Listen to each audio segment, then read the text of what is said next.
Hello, hello, hello, hello, hello. This is supposed to be hello, hello, hello, hello, hello, hello, hello.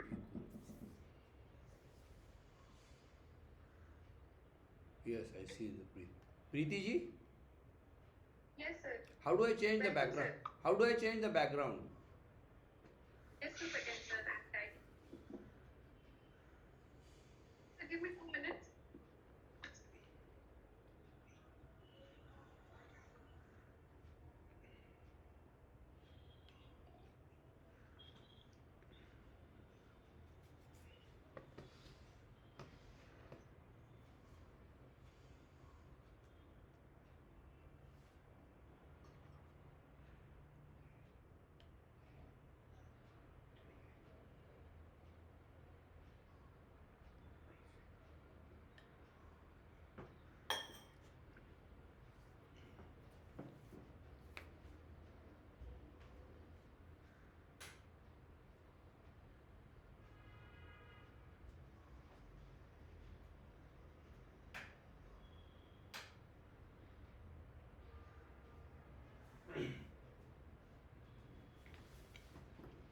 Very good.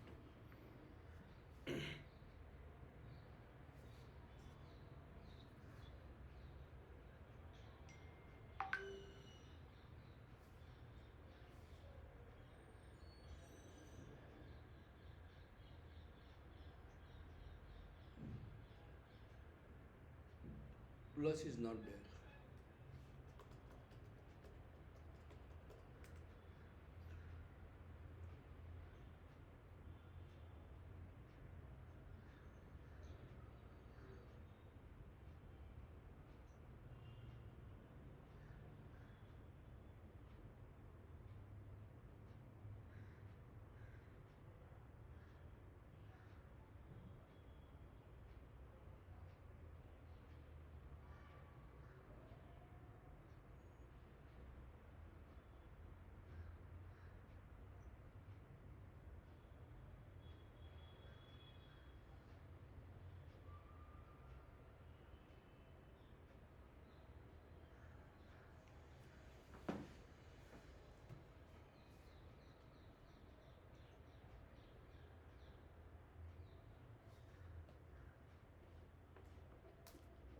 Hello, sir.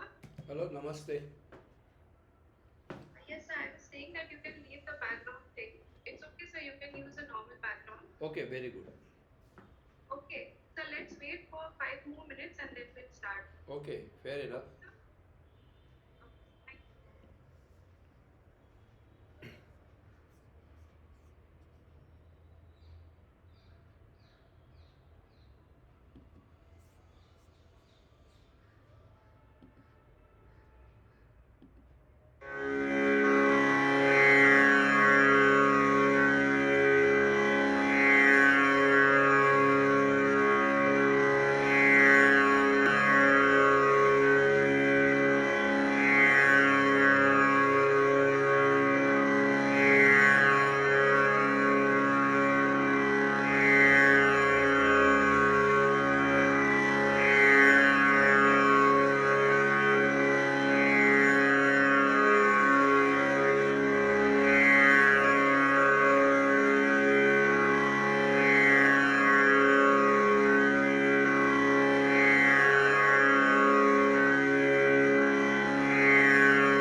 webinar on hope, health, happiness.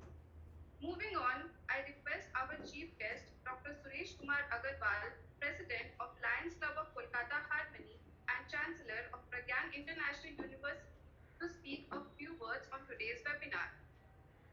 Sir, if you could please take over. Namaste to all of you. Can you hear me? Yes, I can hear you. Yes, sir, Thank you you so much. audible.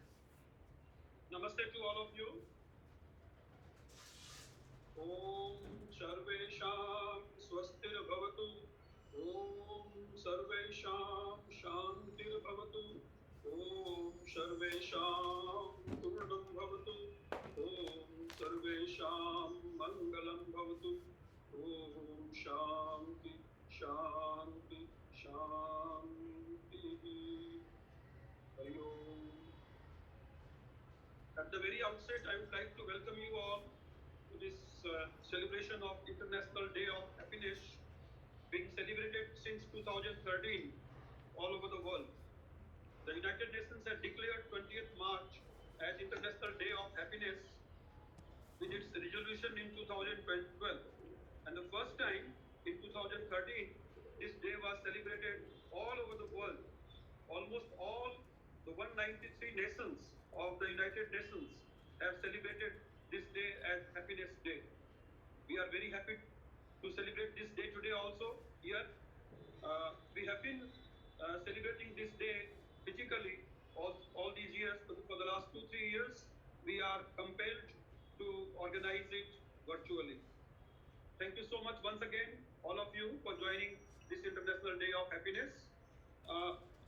So far as the happiness is concerned, happiness has been defined, though in different ways, as an emotional state of well-being and the life satisfaction, to some extent contentment. However, there are many definitions of happiness from different perspectives. There are various factors which influence our health or happiness. The first factor is our education. The second is our living standard, then our health, then our use of time, good governance of the countries. There are many factors which affect our happiness. However, happiness is very important. International Day of Happiness is being celebrated just to emphasize on the role of happiness, and it has been recognized by the United Nations that happiness is the most single factor which is most essential for all of us for our good health and happiness, good health and life. So, with these words, I would like to introduce Dr. Neil Kulkarni, who is a versatile yoga teacher. Though he belongs from India, he has been born in an Indian family which has strong roots in yoga and philosophy. He has been practicing yoga for the last 40 years, and he has studied various aspects of yoga and its allied sciences like philosophy, Sanskrit, health sciences, and so on.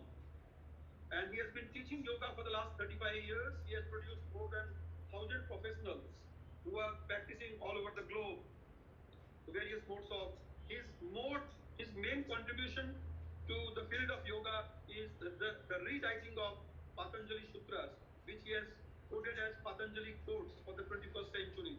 I welcome Dr. Neil Kulkarni on this platform Namaste. and to say a few words on yoga and its role in happiness. As we all know, yoga has an important role to play in producing happiness. It is directly related with the hormones of happiness which is being produced by the practice of yoga. It is not the practice of yoga only, it is also the inculcation of yogic philosophy in our day-to-day life.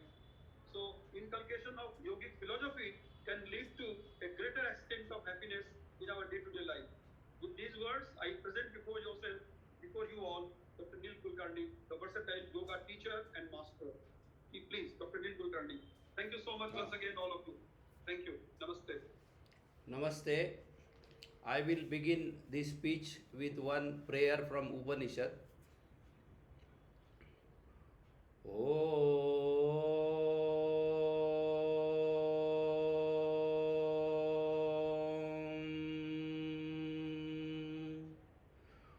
Om Bhadram कर्णेभिः शृणुयाम देवाः भद्रं पश्येमाक्षभिर्यजत्राः स्थिरैरङ्गैस्तुष्टुवांसस्तनूभिः व्यशेम देवहितं यदायुः ॐ स्वस्ति न इन्द्रो वृद्धश्रवाः स्वस्ति नः पूषा विश्ववेदाः स्वस्ति नस्तार्क्ष्यो अरिष्टनेमिः स्वस्ति no बृहस्पतिर्ददातु ॐ शान्ति शान्ति शान्तिः. Okay, first I will like to thank Dr. Agarwal and Preeti Sharma for giving me this opportunity, not only for opportunity to speak, but when they called me that I had to give this speech, it made me think a lot. Generally, I do not prepare for my speeches. I give them directly. But today I had to at least prepare for half an hour for this speech. And the reason for that is I should confess to you that I did not know anything about International Happiness Day. I knew about International Women's Day, Children's Day and Yoga Day, etc. But I did not know anything about International Happiness Day because I never thought that such a thing can exist. But when they told me that today is International Happiness Day, I had to find out what actually it was. And he has already told you a little bit about it, but I will just repeat not too much, but I will tell you what I found.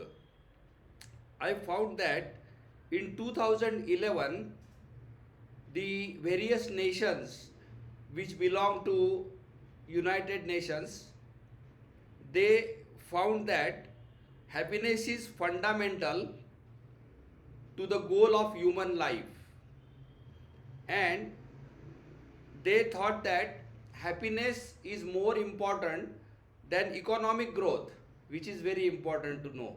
So the origin of this happiness day has something to do with the economy, because economy is considered very important factor. And also just now Dr. Agarwal mentioned few things like education, etc. They are all related to the economy, and they said that happiness is more important and fundamental to human life than economic growth.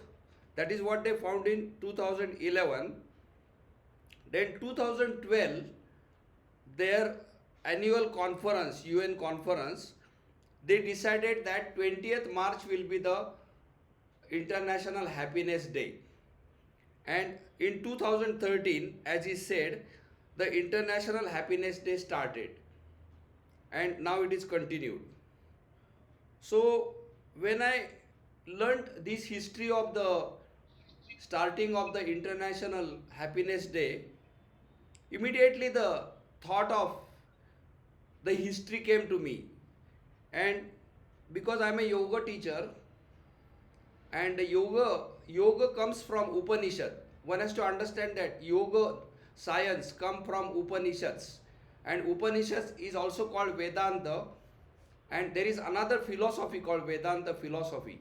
But there is a yoga philosophy which is different from Vedanta philosophy, and its origin is in Vedanta. And Vedanta basically mainly consists of Upanishads. And the prayer which I sang just now, that prayer is from Upanishads. So I quickly want to give you the meaning of that prayer. So that prayer of course is directed to the Devas, which are the deities. So Devas are the divine beings who have got more power than human being. That means that suppose there is a storm, the human being cannot stop that storm. The only thing they can do is how to adjust with that storm. But they believe that there is one deity which creates that storm and stops that storm. So this way there are some natural forces or energies or divine entities. These are called devas. So that prayer which is from Upanishad, it says Om Bhadram Karnebihi Shrunuyama Devaha. That means, O gods, may we hear good through our ears. Bhadram Pashe Makshabhir Yajatraha. May we see good through our eyes. Sthirair Angais Tushtuvansas Tanuvihi. Means we should lead our God given life. Vyashema Deva Hitai Yadayuhu. Whatever God given life, we should live with Sthirair Angais, means with strong limbs. And Tushtuvansas Tanuvi, means our body should be satisfied. That means, of course, there should be no hunger in the world which exists to date. Tushtuvansas Tanubi Vyashema Deva Hitai Yadayu. So I will only tell you this much meaning, and the rest of the meaning you can study yourself. Now, once I remembered this prayer, immediately all the words which are related to happiness came to my mind because of my background. So one of the word is called Sukha. Sukha directly translates as happiness in the Sanskrit language. So Sukha, there is a prayer, but the origin of that prayer is not known. So if you try to find it out and you find it, let me know where you find it. But that prayer is very, very old, and that prayer all of you probably know. So I will sing that. It's only 2 lines. सर्वेत्र सुखिनः सन्तु सर्वे सन्तु निरामयाः सर्वे भद्राणि पश्यन्तु मा कश्चित् दुःखभाग् भवेत्. So this prayer is coming from very long time ago, and this prayer is telling that all the people in the world or universe should become happy. So this prayer you have to compare with today's slogans such as God bless America, or God bless India, or God bless Pakistan, etc. So you can see that long ago a human being has already thought about the universal happiness. So in that light, it is very interesting to see that in 2013 we started International Happiness Day. So this is little bit of background which I wanted to tell. The prayer which is Sarvetra Sukhinas Santu, that is found in the Yajurved and also Upanishads. Now the other thought which I got was a little bit humorous, because see, when we meet somebody like Anshuman, we say happy birthday to him. Then if there is a Women's Day, we call Happy Women's Day. If there is a Diwali, we say Happy Diwali Day or Happy Lakshmi Pujan Day, etc. So in India, every day there is something going on, because there are so many gods and so many birthdays and so many things are there in India. So Happy Independence Day, this is a very important day. So we are always saying something happy XYZ day.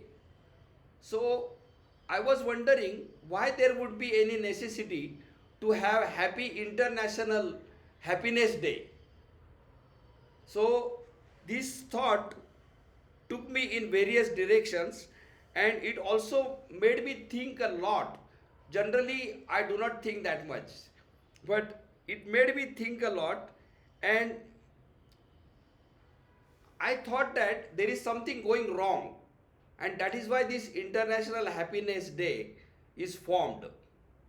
Then, because I am an American citizen, though I live in India for part of the time, I immediately remembered one speech I gave in Toastmasters, and that speech was on the Declaration of Independence. Declaration of Independence is a part of American Constitution that was formed by Thomas Jefferson, who was very intelligent person. in that Declaration of Independence, there is one word or one phrase. It says that a human being has a right of pursuit of happiness. So you can see that the independent United States, which broke from the British rule, just like Indians broke with the British rule, that they wrote in their constitution that every human being has a right of pursuit of happiness. But if you look at the today's United States or any other countries who are friends with United States or related to United States, the pursuit of happiness does not seem to have led to happiness. So the pursuit of happiness is not leading to the happiness. That is the fact. There is no doubt about it. And therefore, there is a need now in 2013 to start a special day called International Happiness Day. So the question will arise, what exactly we should do on that day? So I read some articles on the Google and they said that you should not dance and all that. Like generally when you are happy, you dance or you do something like maybe, when the New Year's Day comes, Happy New Year's Day. That time we go and have some wine or something or maybe coffee, etc. Or Happy Christmas Day. So they are saying that you should not do these kind of excited things, but you should do something else. But I could not find exactly what I should do. So the one thing we will be doing is we will wish each other Happy International Happiness Day. That's all. Now exactly what we have to do on that day. So my personal thinking is that International Happiness Day is only a symbolic. It is not a real day.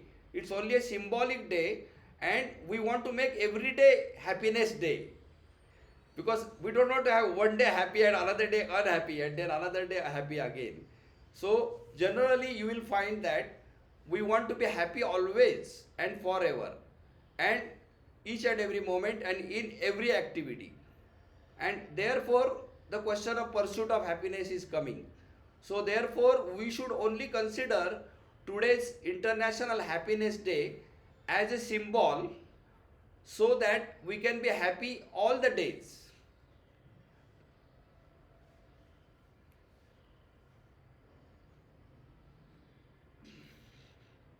So now that reminds me of one verse from Sant Tukaram. So he said, for the devotees of Vishnu, all the days are happy Diwali day. So something like that, Vishnavanche, something like that, Nitya happy Diwali day, he says. So in that, which is around 600 or 700 years ago, he has written in a verse form that for the devotees of the God, all the days are Diwali day. So that means he has already got that concept in his verse that all the days should be a happy day. So I will now assume that we want all the days to be happy, and the International Happiness Day is a symbol, or at least if we forget to be happy, we should remind ourselves that we are supposed to be happy. So it is similar to International Yoga Day. That means International Yoga Day, people gather and they do some things and it comes in the newspaper, etc. But really speaking, you should do yoga every single day, and not only on that day and only for the newspaper. So that is my first point. Now I will go to my next point. Now this happiness is definitely known to everyone. So previously Dr. Agarwal gave a definition of happiness, and that is very interesting because in my yoga exercise class there is one concept which I introduce. That means when you start the yoga exercise, you have to make your face happy. So sometimes we have a just the exercises to make the face happy, and then you have to try to keep that face happy throughout the entire exercise. Now I will tell you this very interesting thing, that I think so far I have taught around 45,000 yoga students, and I have trained more than 1,000 yoga teachers. And out of these, I only found one student who can keep that happy face throughout the entire class. So I met that girl once and I told her that how is it that you got this happy face throughout the whole class? Nobody is able to keep it throughout the class. Like they are able to keep maybe 50%, but in some poses, like very difficult poses, their face is not happy. So I asked that girl, and that was a Spanish girl. I think she was from South America or some place, like El Salvador or some place like that. And she told me that she is born that way. She's not making the face happy. She automatically looks happy face. So you can understand that it is very, very difficult to keep happy face throughout the whole 1 hour exercise class.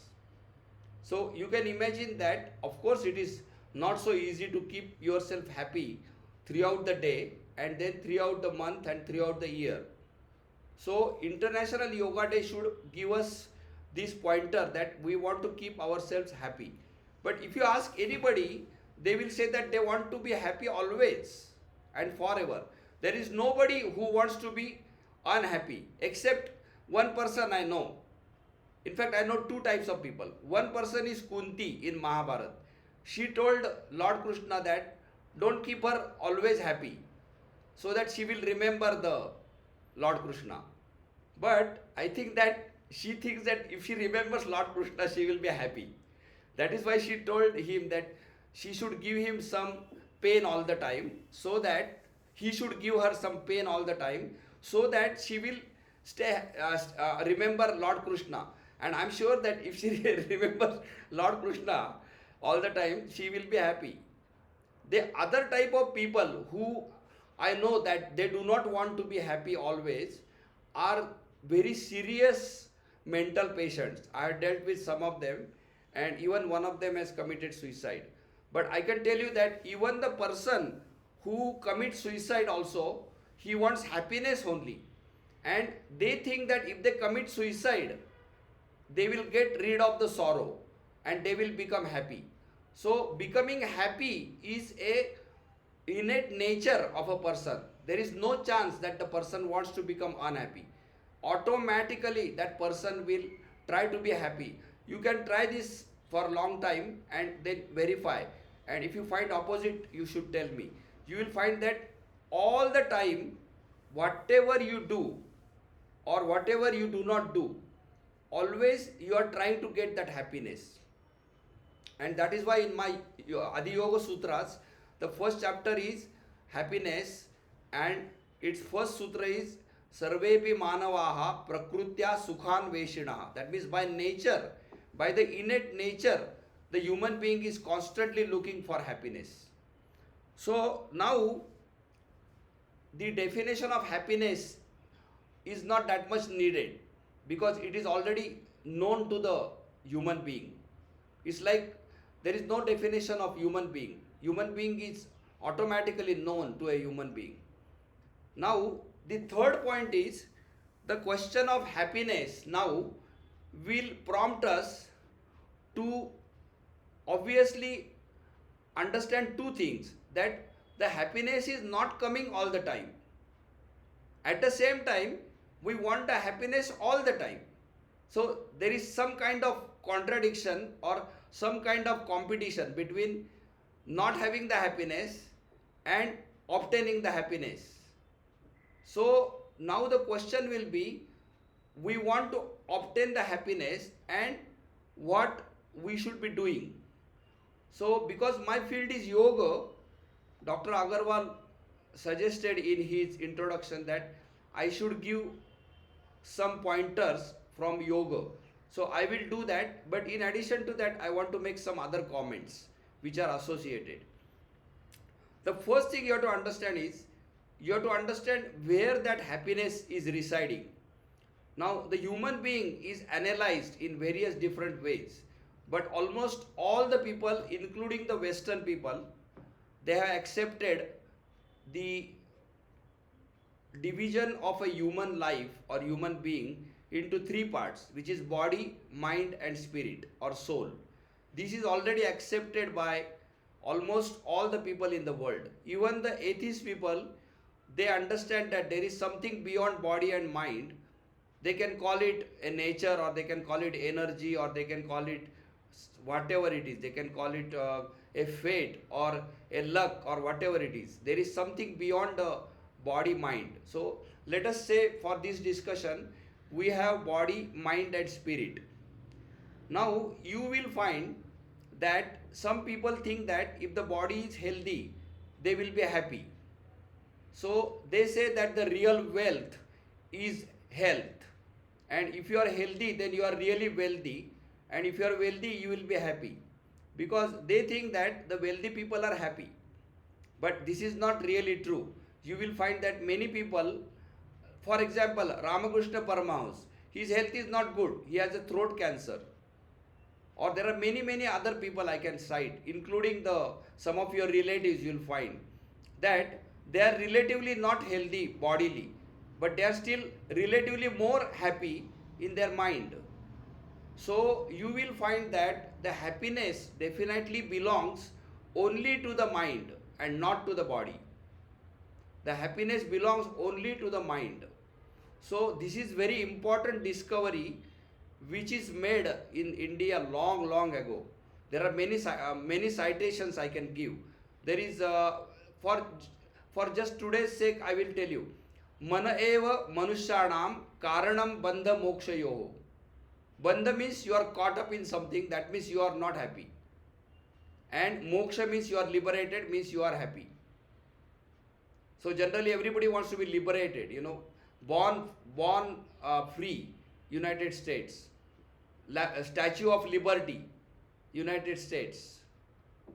So Swatantra Din, India, etc. So what I want to tell you is that happiness belongs to the mind. This is my next point which I want to tell you. Now what will happen is, this mind has been analyzed also into various ways, and the analysis of the mind is almost perfected in the yoga science. So if you look at Patanjali's Yoga Sutras or Sankhya system or even the Vedanta system, the mind is completely analyzed. And a human existence is written in various forms like Panchakoshas: body, energy, mind, bliss, and then the soul. So this understanding of the mind is very important for a person who wants to be happy. So in the International Happiness Day, we should determine to study the mind. Not only the mind as a subject, but we should study our own mind, because everybody's mind is different and you cannot see another person's mind. And that is the problem, because you can do a blood test or COVID test or RT-PCR test, but you cannot do a mind test. So when a person is entering an airport, you can check the passport and see whether that person's body is looking like the photograph, and from the photograph you cannot know whether that person will go inside the country and bomb the World Trade Center. So the mind of that person cannot be seen. So we should make a resolution that if we want to be happy, which is automatic because you have no choice, you will try to be happy.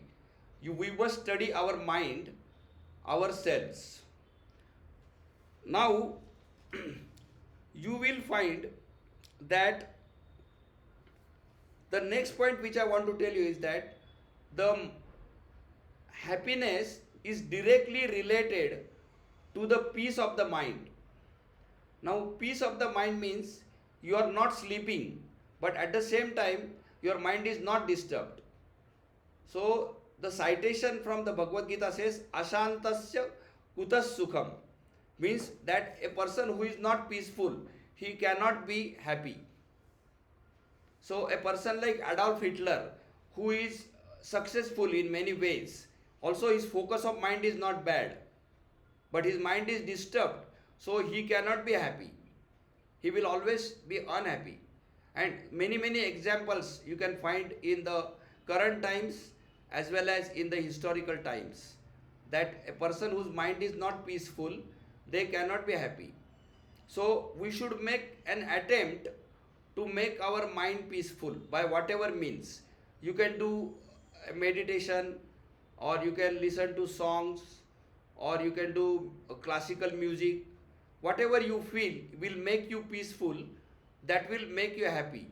Any music which is not peaceful, it can give you some kind of excitation, but it will not make you happy. You can guarantee that. And you will find that many world famous musicians who are excited, they ultimately became unhappy.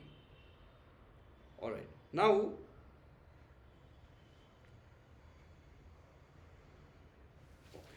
what I want to tell you is that how does one obtain the happiness? See, the happiness is directly related to the mind. And how do you become happy? You will find that the mind is always wanting something. Whatever mind is wanting is personal. Now, the mind is wanting something, and due to that want, the person is forced to try to obtain that thing. So, for example, if I want to become PhD in psychology, I will be forced to do some activities like going to college, getting examinations, etc., and I will get the PhD, the psychology degree. Now, this activity what person is doing is a direct result of its want. So any person who wants anything, they will be forced to act. Those who are not acting and only wanting, they will ultimately go in what is called depression. So a person who is depressed, you will find that that person is not acting. But we think that the person is not acting because he doesn't want anything. That is not true. A person who is depressed also wants something, and they are also wanting happiness. But because they are not acting due to some other reasons. So we have to understand that a person who is depressed is also wanting happiness, and they are not able to act due to certain mental problems. So anyway, now what happens is that whenever a person wants happiness, they will be doing some action. There is no doubt about it. They will do some or the other action. Now when they do the action, their action will be according to whatever they think, whatever is their thought process based on their knowledge, their guidance, etc., and surroundings. They will do an action and try to obtain that happiness. Now this method will give you happiness, and that is why books such as 7 Habits of Successful People, etc., are written. But you will find that whenever you do any action, you have no control over what will happen. You can do whatever you want. You can do very good things. You can sacrifice for the country. But even then, this country may be divided into 2 countries or 3 countries. So what will happen, you do not know at that time. So when you are acting, you are trying to get that happiness, but what you want from that action is not in your hand. And that is why this very famous verse, all of you know it, कर्मण्ये वाधिकारस्ते मा फलेषु कदाचन मा कर्म फल हेतुर्भुः मा ते संगोस्तु अकर्मणि. That means you should not detach from the karma. You should not detach from karma because you cannot detach. It's impossible to detach. So if you try to detach from karma, you will do some other karma which is not desirable. So whatever is your destined karma, you should do it. And you of course want happiness from that karma, but it may not come. So this way, what I want to tell you is that the first method of obtaining the happiness by doing actions, including the international actions, they may not give the result what is needed for getting that happiness. Now The second method that directly comes to the yoga method. So the second method is there any way you can directly train the mind so that whatever the result is, you will always be happy? So it looks like a lunatic method, like it looks like something very lunatic that a person is feeling hot but he thinks that he's feeling cold. So the interesting part is that Indian yogis, they already have examined this aspect, that can we train our mind so that we can always be happy. That is what they tried to obtain. And in this process, they have gone through various experiments and various meditations and various analysis. They have gone through this, and they have hello, and they have found that yes, it is possible. They there is some disturbance coming. So they have found that it is possible to train the mind and become totally happy. Now you have to understand this, that this ultimately boils down to this concept, that whatever happens, that means without any reason, you will be happy. Without any reason, you will be happy. This concept is different from happiness concept, original happiness concept. Original happiness concept is something should happen and then we will be happy. But this concept is without anything happening, you want to be happy by training the mind. So this happiness has another name, and that is the name of Dr. Agarwal's foundation. It's called Bliss Foundation. So bliss means in Sanskrit language ananda. Ananda is different from sukha.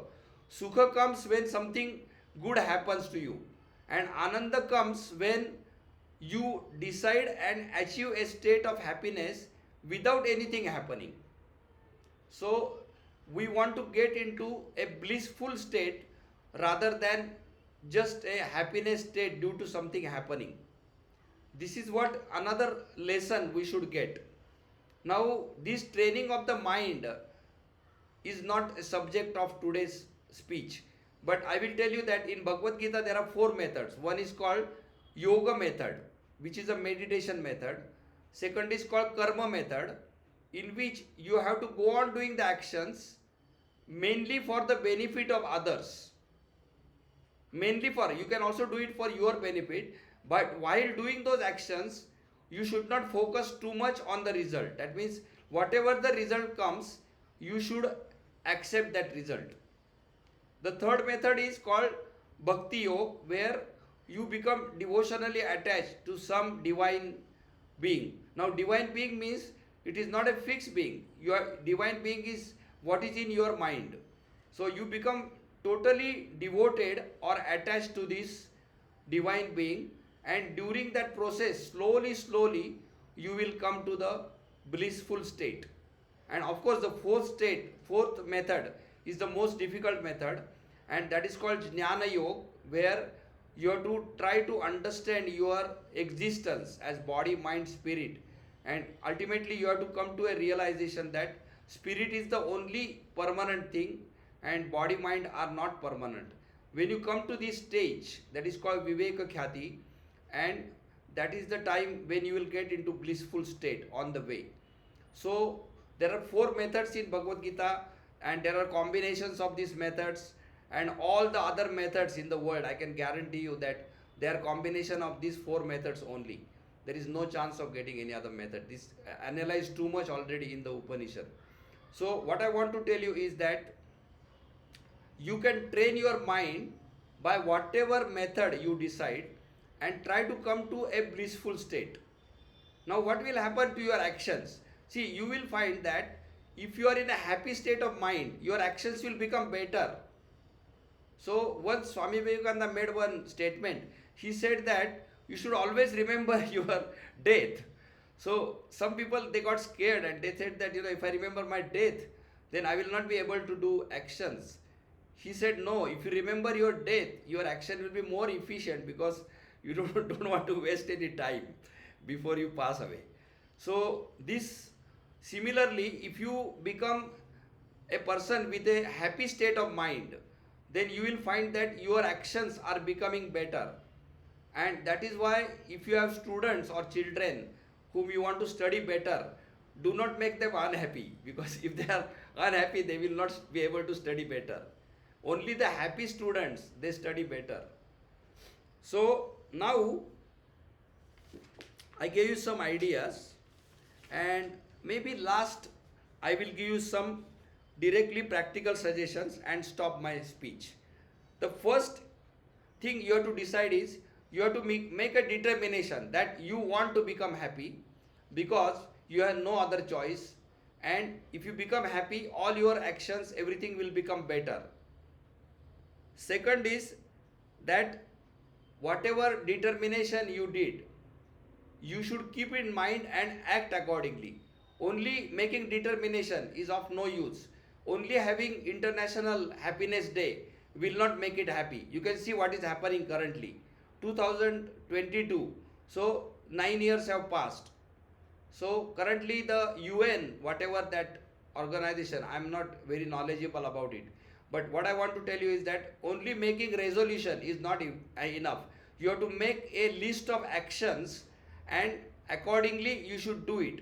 So in the 2011 meeting, they said that happiness is more important than economic growth.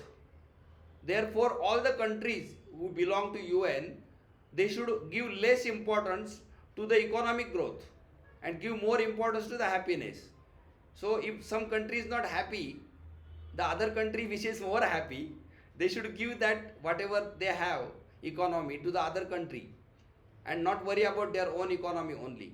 Otherwise they are not doing that their resolution properly. So the second point which I want to tell is you have to act according to what you decided.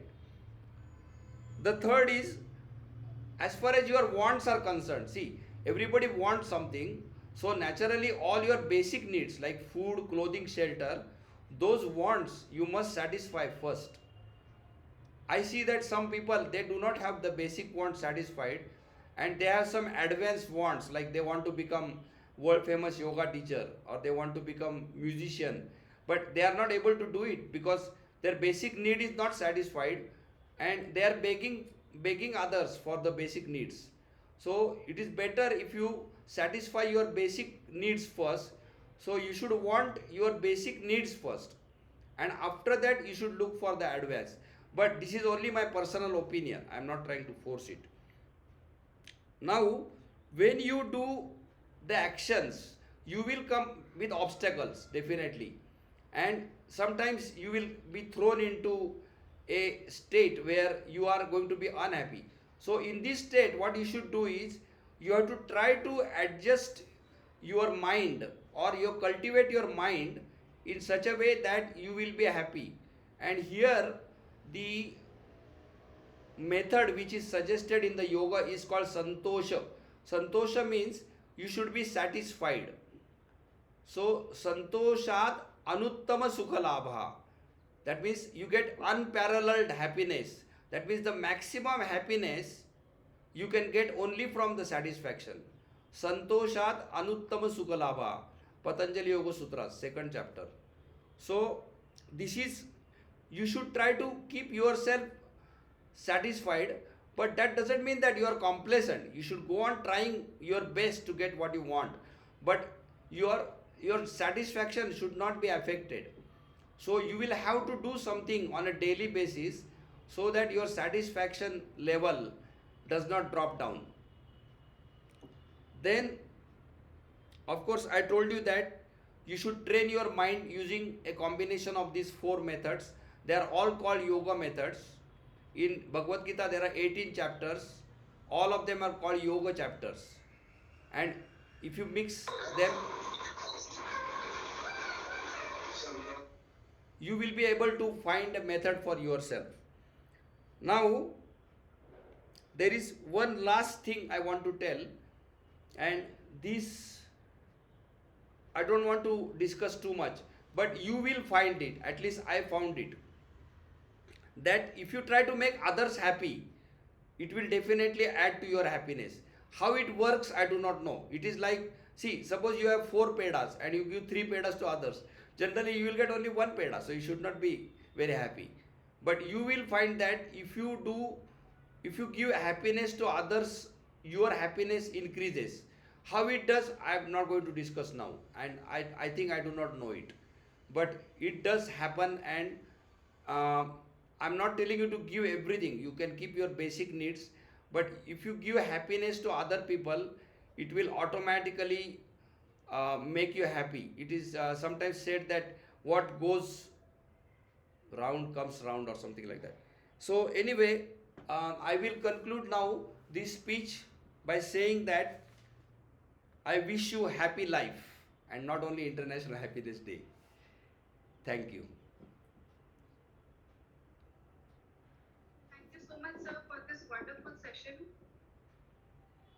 Now if you have any questions, I can answer. I would like to give a brief description of yours to the participants who do not know you. Sir, Dr. Neil Kulkarni is the founder and composer of Adi Yoga Darshan. He has received an honorary doctorate degree from his work.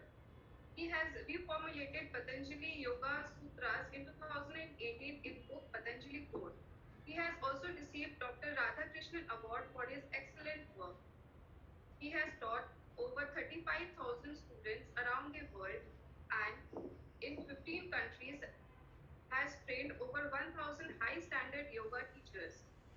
In 2019, he also received Swami Vivekananda Award for spreading yoga around the world. So we want to honor you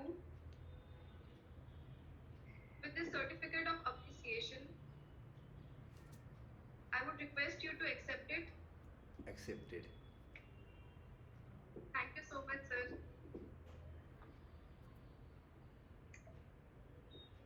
Still have some time. If you want to ask any questions, you can ask. Or you can also contradict what I said.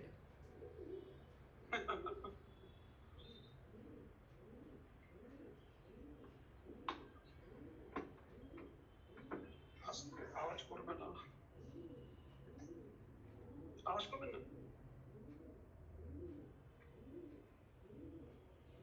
I thank all the participants for staying connected with us. If you wish to ask anything to Dr. Neil Kulkarni, you can raise your hand or write it in the chat box.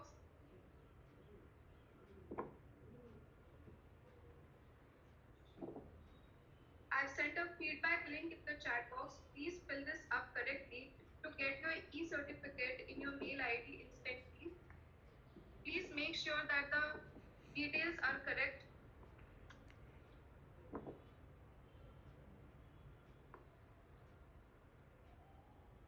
You can raise your hand if you wish to ask anything to Dr. Neil Kulkarni.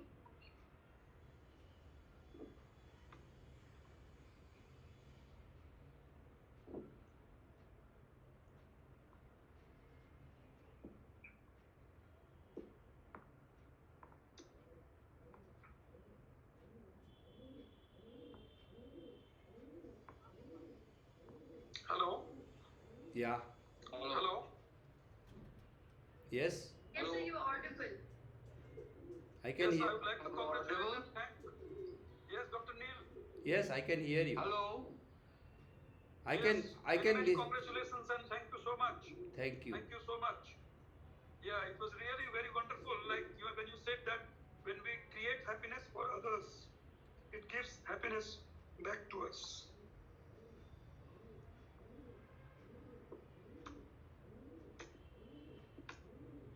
No other The comments? problem is that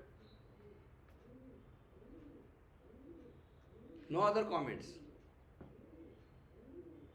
Hello. Yes. Hello. Dr. Neil, can you hear me? Yes, I Yes, can. sir, you are audible. You can Can ask. you hear me, Dr. Neil? Yes, yes. Dr. Neil, there was a saying from Swami Vivekananda, Hello. Yes, I can hear you. And it is given in Bengali. I'm a Bengali, so I'm telling you in Bengali. You Yeah, have to yeah. translate it. I know little It's bit saying- Bengali. it is said that Bahurup সম্মুখে ধরি ছাড়ি খোতা খুঁজিছে ঈশ্বর জীবে প্রেম করে যেই জন সেই জন সেবিছে ঈশ্বর. You understand? That means that Hello. you should love your own people, that they are the god, is it? No, that means Bahurup সম্মুখে ধরি. That means you can love a dog, a cat, whatever beings. It can be a human being. It can be a animal or something of that sort also, or Yeah. birds, whatever. Mm-hmm. So whatever, if you serve these birds or animals or human beings, you don't have to find God in the temple or something of that sort. You will find God in you're serving God for these human beings, birds or animals. That's Uh-huh. what he's saying. Uh-huh. So this is also one type of happiness. Yes, I think. true. Actually, I want to tell you that I studied the entire works of Swami Vivekananda when I was in Bengal for 7 years. I studied in Kharagpur. So, what I want to tell you is that Swami Vivekananda, he was a great leader and he did not write books. He was not a writer. He was original speaker. So all his speeches were written by the audience and they became the books. Now Swami Vivekananda, he always spoke by context. That means when he is in a particular situation, he wanted to raise that particular audience to higher level. So he always gave a speech on by the context. So you will find that his speeches on Bhakti Yoga, they are not matching what you said. This speech, what you are quoting, that was given in a particular context. If you look at his Bhakti Yoga, he will tell differently.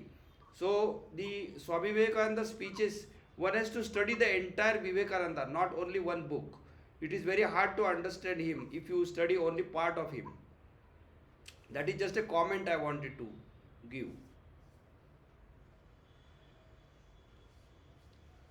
Any other comment or question? Anyone else who wants to ask something? You can unmute yourself and ask directly to Dr. Neil Kulkarni.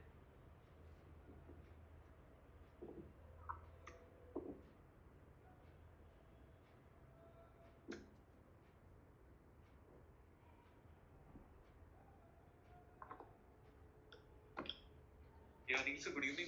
This is Anshuman here. Yeah. Sir, very insightful words of wisdom shared by you in this talk. Sir, I have a question. Sometimes, sir, many times, in fact, what we perceive as happiness is suffering in disguise. So, Uh-huh. what is true happiness? And is it serving others? Is it finding God? Or and the second question is, sir, how should we actually aspire to be happy, or should we be even-minded, or extreme emotions like extreme happiness? Is it advisable, sir?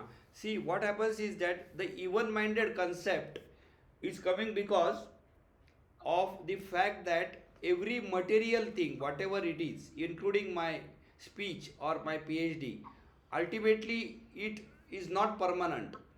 Anything, it always modifies. So, suppose I get a Nobel Prize in physics, there may be another Nobel Prize after 4 years which will disprove my thesis, and that person will get the Nobel Prize. This has happened before. Even Einstein's formula was corrected by some student in the Virginian school when I was there. So what happens is that the concept of evenness comes because the happiness which one gets is not permanent. So it is going up and down, and that's why it says sukha dukhe samay krutva labha labhau jaya jayau indriyan indriyarthebhyas tasya prajna pradishtita. Tasya prajna pradishtita, that is the even-mindedness you are talking about. And he should make the sukha and dukkha equal, and he should not get excited by sukha and dejected by dukkha. So this concept comes when a person becomes a very advanced yoga student. When in the beginning everybody wants happiness only, and when they get various experiences, they come to know that the happiness what they are talking about is only material dependence happiness. So they try to get into a happiness which doesn't depend on the material, and that is what is called bliss. So the even minded person is looking for blissful state, and blissful state is not dependent on anything, or that person doesn't even have to express that state. For example, one person asked another saint that suppose there is some tsunami, or even the current Ukraine war is going on, does it make a saint unhappy by seeing these things? So the saint told him that no, it doesn't make them unhappy, but it also doesn't make them happy. So it does not make them happy also. So the some sound is coming. So even minded state is desirable for a advanced yogi, and that will be your final goal. So that is about your even mindedness. And what was the second question you asked? Sir, my question was that, sir, what is true happiness? Huh. Like many times, sir, we feel that a good food may make us happy, but it is suffering in disguise. It may lead to a health problem. Similarly, sir, our understanding of happiness is faulty at times. Yes. What we perceive as happiness is actually not true happiness. So Yes. how can we actually find No, out the true happiness, the problem is that, so to get the understanding of the true happiness, you have only two methods. There is no more method. The one method is that you yourself go through up and downs. Then you will come to know that, oh, what I thought was not correct. I married a girl only because she looked very beautiful, but she is not a good wife. So this understanding you will get it by only experience. That is one method. The other method, which is an Indian method, the first method is the American method. The second method is Indian method, and there you should believe in a reliable source called Aptavachan. That means if you think that your teacher or your guru or somebody is telling you that no, this girl is not good for you, so you will obey that person. And that is why in India it is very important for people to verify their knowledge based on the Vedic system. So therefore nowadays what happens is that anybody says anything and they want to quote you Vedas. So they will say the Vedas are saying like this, but actually Vedas are not saying always that. But that is besides the fact. What I want to tell you is that the other method to find true happiness is what is written in the scriptures. But scripture doesn't mean any scripture. You have to know an authentic scripture, and you should believe in that and follow it. So there are only two methods. One is find it yourself, or second is follow the scriptures. You cannot do both because that will be confusing. So you will find that in America they are doing more and more inventions because their method is more independent. But at the same time their life is less stable. A very poor person in Kolkata can be more happy than a very rich person in the United States, which is a fact. I know it because I have seen both. So I'm not saying that you should not be rich. What I'm saying is that while becoming rich, you should understand that rich only means rich. It doesn't mean happiness. So you have to train your mind and be satisfied. You can try to be rich, but whatever richness you get, you should be satisfied with that. So the true happiness is, it's not like true happiness. It is a happiness which is permanent. True happiness means permanent happiness, and that is only bliss. That's going to come towards the end of your yogic practice. Initially, happiness means happiness. It's not like true and untrue. Once you go through that, when the permanence comes in the happiness, that becomes a true happiness. Another Thank you, method sir, is for the profound answer.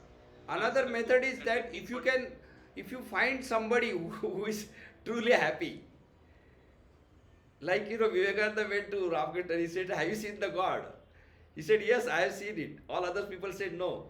They told him what is written in Upanishad, etc. He said, no, I'm seeing the God just now, just like I'm seeing you. So he's the only person who said that. So if you really meet a person who is happy and you spend time with that person, you will find that you will become happy. No doubt. That's a Thank you third. so much, sir. I hope Mr. Anshuman got his answer. Yes, thank you so much, sir, for your profound answer. Really helpful. Thank you. Hello. Yes. Hello. Can I add? I have like some insight and also questions. By the way, sir, I really love the topics right now because me also as a peace educator. And by the way, I'm from the Philippines. Though there are words or statements you were saying earlier that I don't understand because yeah, I'm a Filipino. So yeah, I just would like to know because when do we know that a certain person feels happiness? If in fact, example, I personally have like these two aspects, or I am believe in this that I am happy first through immaterial things, and I am happy second through spiritual things. So in this case, I just would like to know how do we know that a certain person feels sad, and in what way we could assess that person to turn things out to at least to be happy. Ah. That means your question is how you can guide another person. Yes, Okay. because there are people that Yes. they cannot say I am sad. Yes.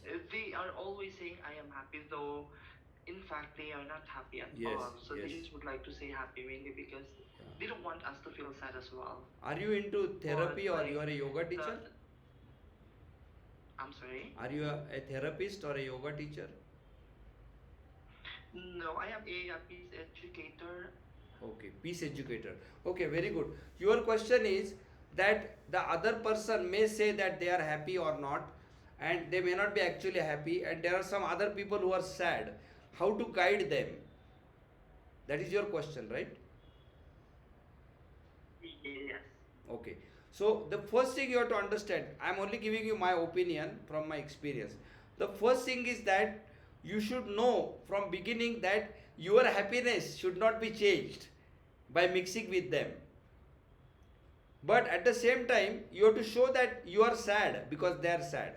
So if they are sad, you should show that you are also sad. Or if they are happy, you should show that you are happy because they are happy. You should not change your state of happiness. Your state of happiness should be stronger than their state. So if you are not achieved that state, you should first practice to make your own mind strong. If your mind is not strong, you should not do that kind of work. So first make your mind strong and make yourself stable totally. That means your opinion should not change because of their sadness. This happens a lot. I know some people who went for helping the addicted people and they themselves got addicted. So this is the first step. Now the second step is that those people, if you want them to follow you, they must feel that you are trustworthy, or they must like you for some reason. They must like you, and they must also feel that what you are saying is correct. So you should not tell them too much. You should tell them only until they feel you are correct, or they love you or like you. So the second step is somehow you have to form a relation with them which will become better for them later. And after that, you should go and tell them what you feel. So there are three steps I told you. First is you should make yourself stable, and you should also be sure of your method of peace or whatever it is. Second is you should make friendship with them or love with them or whatever it is. They should like you. And then the third one is you should tell them what to do. And in this process, the most important thing will be the hardest thing. I can tell you what is hardest in this. The hardest thing is to give your time to them. You have to give a lot of time to them sometimes. I see. Thank you so much Yeah. for that, sir. But I have a follow-up question. Yeah. When we say okay, even if it's not okay, and when do we say not okay, even if it's okay? Can you repeat the question, please? Uh, okay, so with the answers you gave, I just wondering, like, when is the best time to say okay, even if it's not okay, and Uh-huh. when it's the best time to say not okay, even if it's okay. Yeah. See, the first thing you have to understand is that in your life, you're talking about general life, not in therapy, right? Yes, it Uh, is.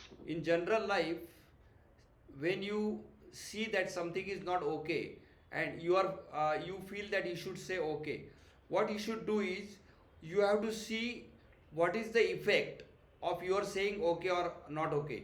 If that effect is disastrous, for example, if Lord Mountbatten tells you that you should divide the country into two parts and you say okay, that is disastrous. You should not say okay. You should say not okay. Even if you get killed, doesn't matter. So, whenever the effect of what you are saying, okay or not okay, you should judge that result. That result should not be disastrous. The result should be better. Is good. Good result should be there. So, if the result is good, you should say okay or not okay. So, for example, suppose you see somebody who is going to kill somebody else, and they ask you, do you know whether that person where he lives, you should say I do not know, if you don't want that person to be killed. If you want that person to be killed, you should tell them. So you have to see the result in your mind, you have to judge the result. That way you will know whether to say okay or not okay. All right. Okay, thank you so much, sir.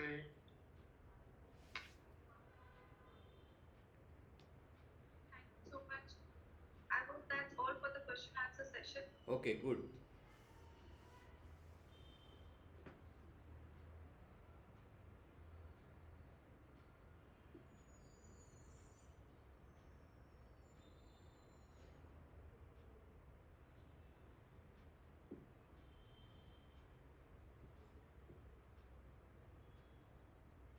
So how many people are there? Can they introduce themselves?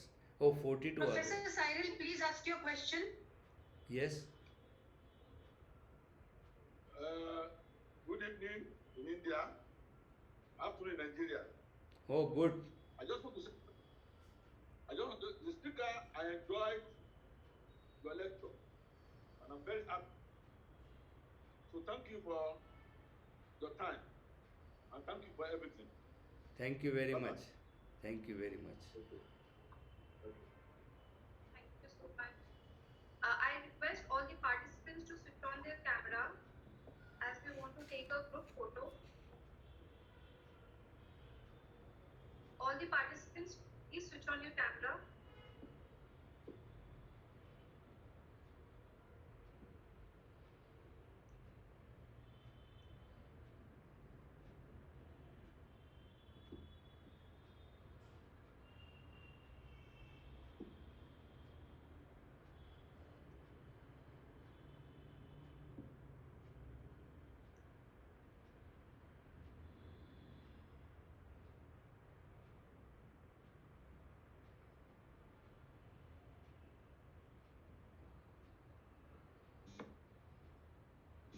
Thank you very much, sir. Can you- Please keep yourself muted. Only switch on your camera.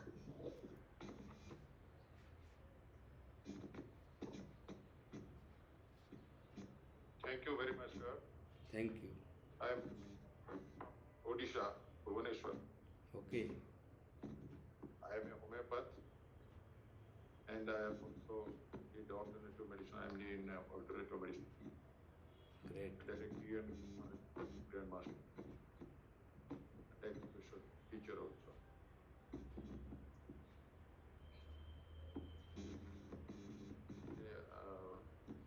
In my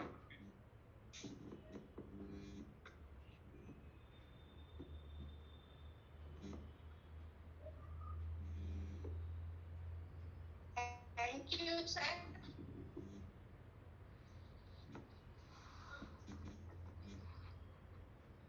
हो गया photo? Yes, sir. Okay, great. Thank you, sir. It was a great pleasure having you listening to you. Thank you so much. So maybe one Bengali person can sing some Bengali song on happiness. Any Bengali song on happiness? Anybody?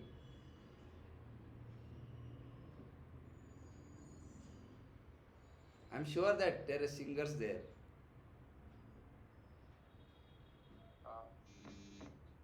Can you hear me, sir? Yes, yes. Just give me 2-3 minutes to on my system. Okay. I'm a singer. Okay, thank you. What is Shivastotra. what is your name? My name is Dr. S.K. Patnaik, Surendra Kumar Patnaik from Okay. Odisha. Okay. I will sing Shivastotra. Oh, good. Let me try. Bengali song গাইতে বলবো তো এই রাতটা যে করতে বলেছি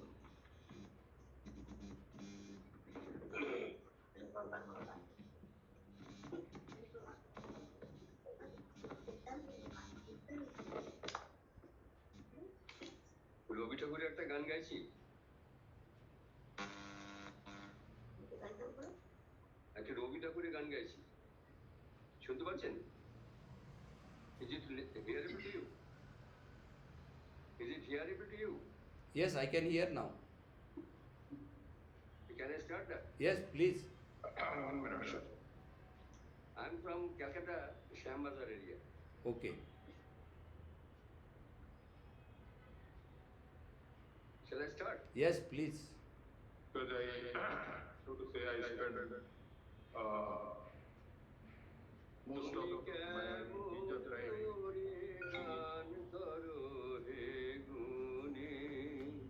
That is also one kind of religious.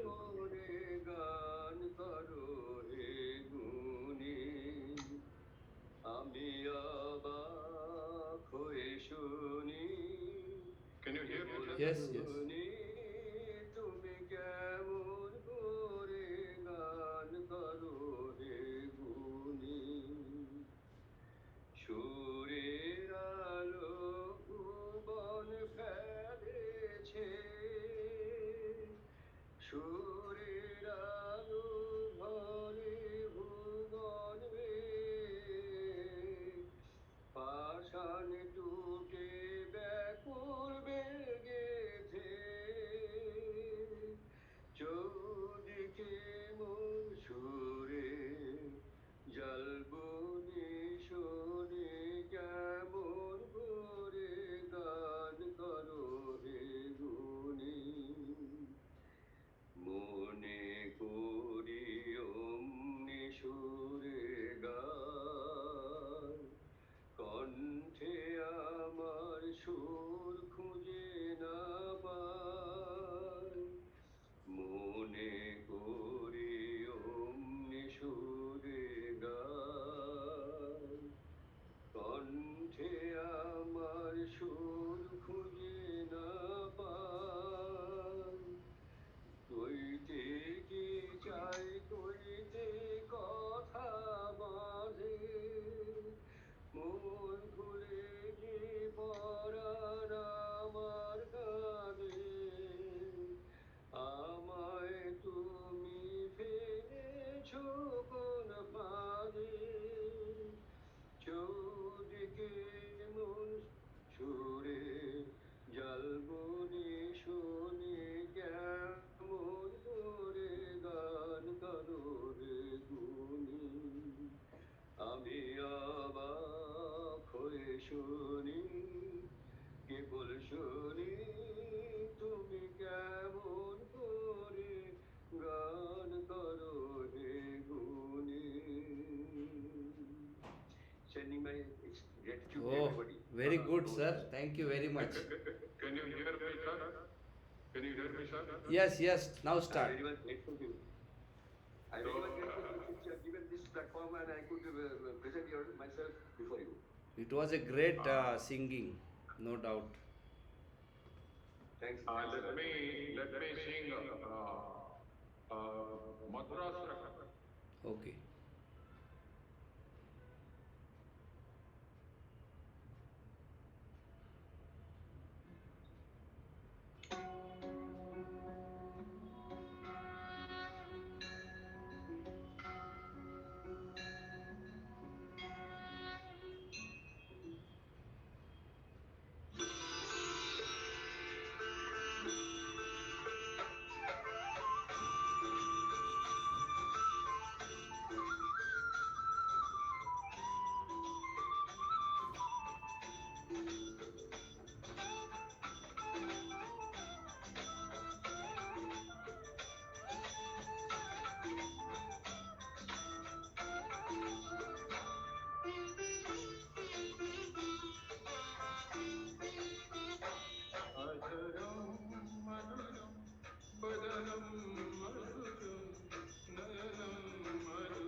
वाह वाह वाह, बहुत अच्छा, thank you very much. Thank you so much to all the participants, to Dr. Neil Kulkarni for this wonderful session. I think that's all for today. Thank you very much. I will come to Kolkata very soon Most welcome, sir. to work with Dr. Agarwal. Sure, sir. Most welcome. With this, we would like to end this session. I wish a very international day of happiness to all the participants and to Dr. Neil Kulkarni. A special thanks to Dr. Neil Kulkarni for giving his time and attention to all the participants, for sharing his knowledge with us. Thank you so much, Dr. Neil Kulkarni. Thank you very much. That's all for today. Wish you a happy life. Thank you, sir.